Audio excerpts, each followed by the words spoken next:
Ce projet, il est né suite à une animation qui a eu lieu ici il y a quelques années, qui avait été mise en place par l'équipe d'animation de l'IHOP, où grâce à une collaboration avec Awabot, il y avait eu des robots qui avaient été prêtés à l'équipe d'animation pour qu'on puisse organiser une nuit au musée.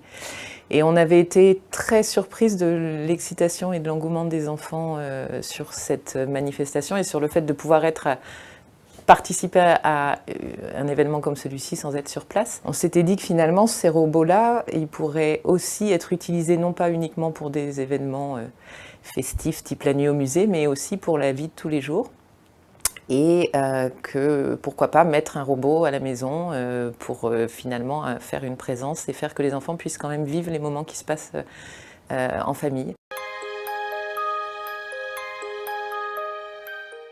Quand on utilise le robot, en fait, on sort de sa chambre un peu virtuellement, enfin même complètement virtuellement, mais on sort de sa chambre. Je vais utiliser ce robot quand je serai au R3 et donc j'imagine que ça va encore plus me faire plaisir parce que j'aurai besoin d'un contact social et je pense qu'il va pouvoir me l'apporter ce robot.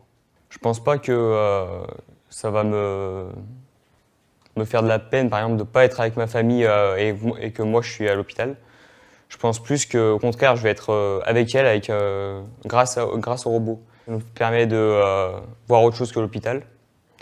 Ça nous fait passer un peu le temps aussi, il faut bien le dire. Et puis ça nous fait voir des choses qu'on ne pourra peut-être jamais voir en réalité, quoi, parce qu'on ne peut pas forcément se déplacer là où le robot peut se déplacer.